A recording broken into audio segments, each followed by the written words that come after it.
بسم اللہ الرحمن الرحیم. السلام علیکم ناظرین, میں ہوں آسمہ شرازی. پروگرام ہے فیصلہ آپ کا. پروگرام کے آغاز میں افغانستان اور آج کے پروگرام میں بھی دو سٹوریز ہوں گی. ایک ظاہر ہے کہ افغانستان سے امریکہ کا انخلا جو کہ 20 سال کے بعد مکمل ہوا ہے اور امریکہ یہاں سے چلا گیا, لیکن بہت سارے چیلنجز جو ہیں وہ اس خطے کے اندر ہیں اور چھوڑ گئے ہیں. اس دن سے یہ بحث ہو رہی ہے کہ کیا امریکہ جو ہے وہ ایک ارینجمنٹ کے تحت یہاں سے نکلا ہے. ارینجمنٹ ہے تو کس کے ساتھ ہے, اس کے جانے کے بعد کیا ہوگا, کیا امریکہ کے اہداف جو تھے وہ اس نے مکمل کر لیے, وہ اچیو کر لیے.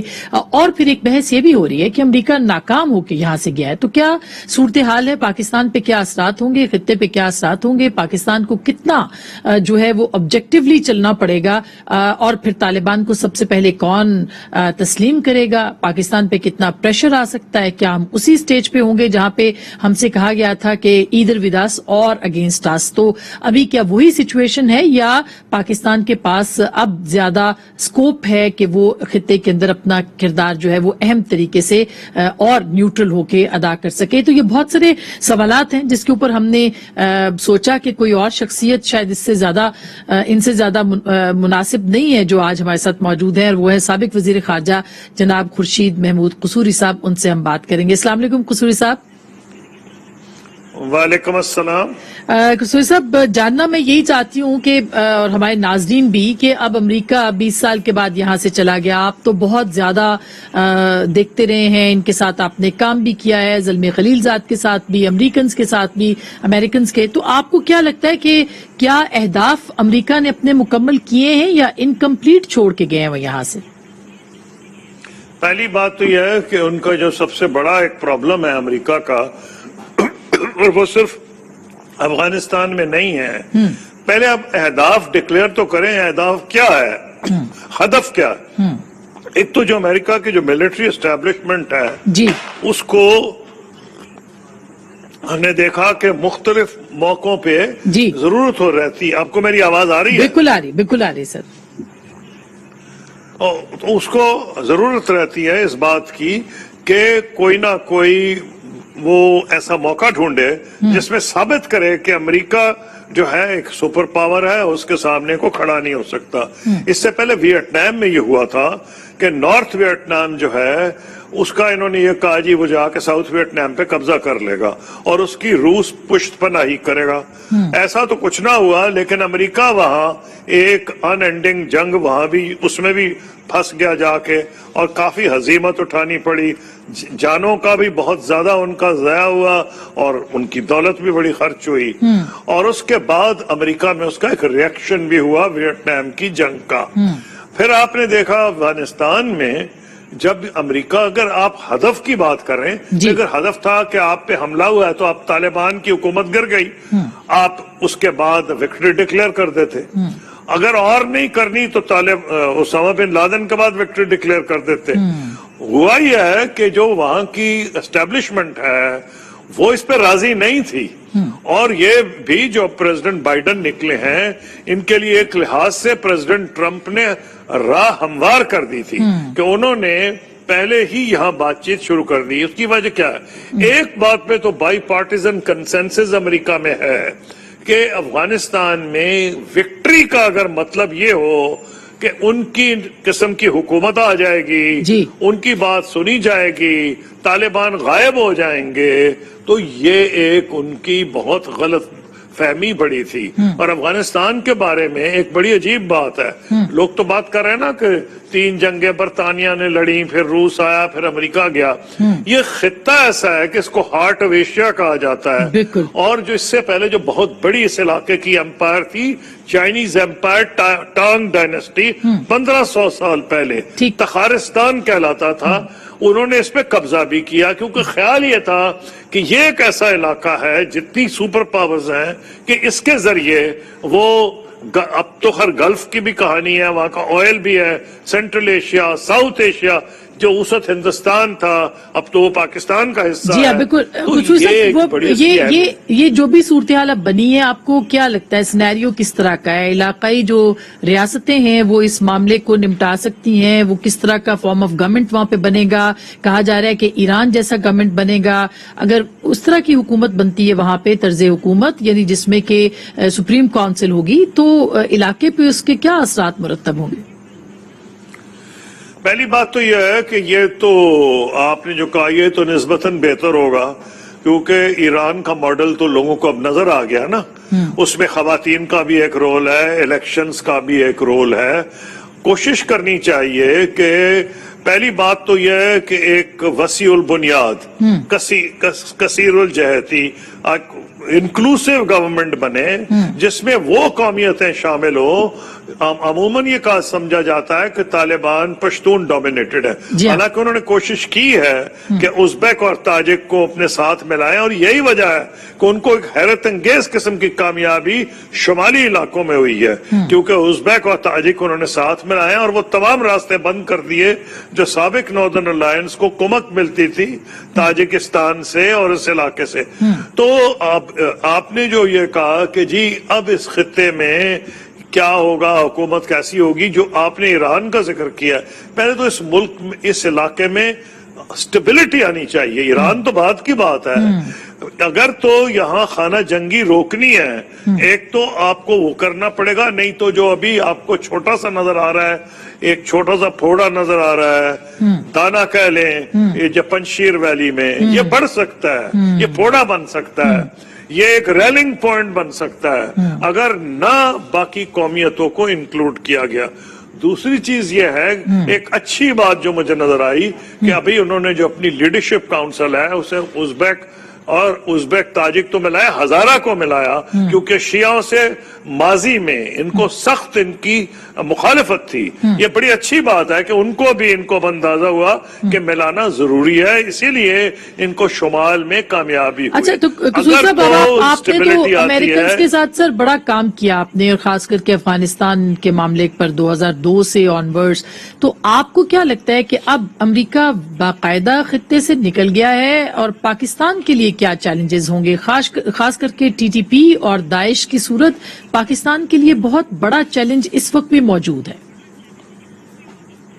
بہت بڑا چیلنج ہے، اور یہ اتنا بڑا چیلنج ہے کہ جو لوگ خوشیاں منا رہے ہیں ان کو یہ سوچنا چاہیے کہ افغانستان میں اگر استحکام نہ آیا، اس لیے میں سمجھتا ہوں کہ آج بین الاقوامی برادری بشمول مغرب ان کو یہ چاہیے کہ بجائے طالبان کی حکومت کو فلاپ کرا دیں اور ایک علاقہ غیر پورا ملک بن جائے. ابھی تک علاقہ غیر ہم کہہ رہے تھے جو یاغستان کا علاقہ جو پاکستان انڈیا اور افغانستان کا بارڈر ہے، اگر خدا نہ خواستہ سول وار ہوئی، وہاں اکنامک کرائسس آیا، تو وہ تو ساری دنیا کے دہشت گرد وہاں اکٹھے ہو جائیں گے.